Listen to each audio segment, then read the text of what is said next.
Halo, Assalamualaikum warahmatullahi wabarakatuh. Selamat pagi, siang, sore maupun malam, dimanapun teman-teman berada. Pada pertemuan kali ini, saya akan menjelaskan mengenai digital marketing.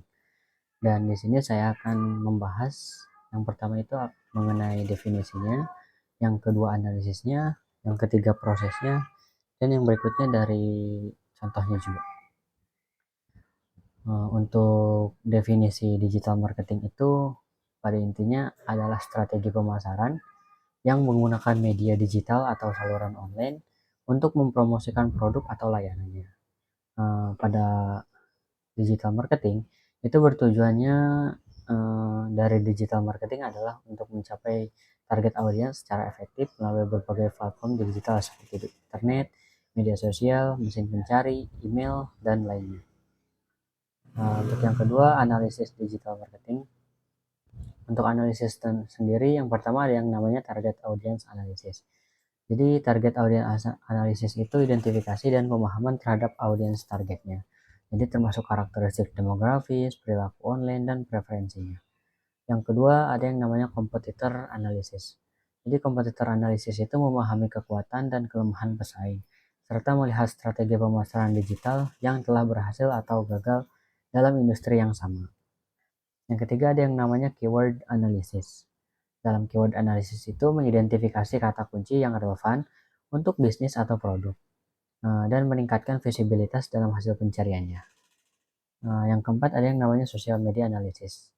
Jadi menilai performa kampanye media sosial mencakup tingkat keterlibatan, pertumbuhan pengikutnya, dan dampak positif atau negatif pada citra merek tertentu.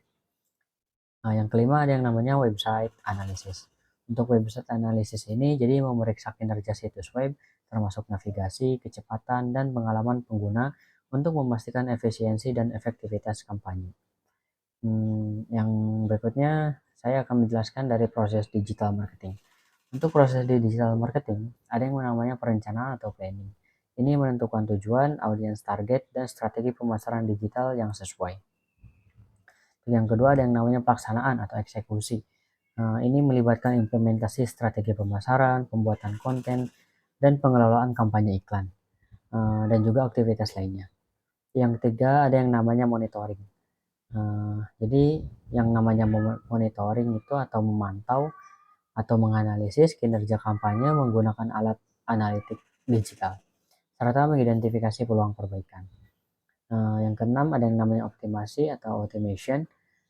Jadi berdasarkan pemantauan, melakukan perubahan dan penyesuaian untuk meningkatkan efisiensi dan hasil kampanyenya itu seperti apa.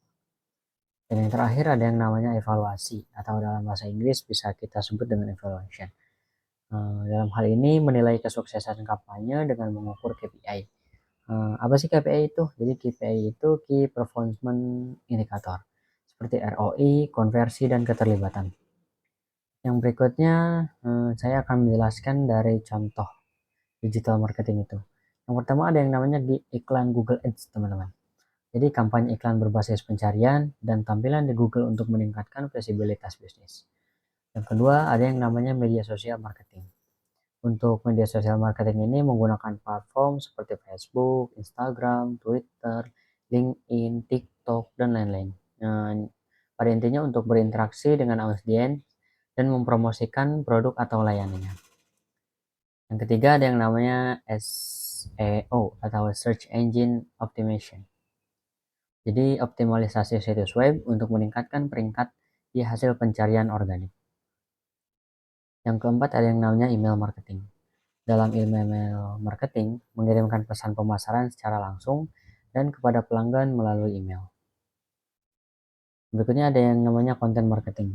Dalam content marketing ini membuat dan mendistribusikan konten bernilai tinggi untuk menarik, mempertahankan, dan melibatkan audiens.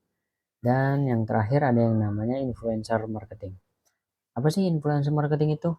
Jadi influencer marketing itu mereka yang bekerja sama dengan individu berpengaruh di media sosial untuk mempromosikan produk atau mereknya. Mungkin itu saja eh, penjelasan dari saya, kurang dan lebihnya mohon maaf. Wabillahi taufiq walhidayah. Assalamualaikum warahmatullahi wabarakatuh. Terima kasih.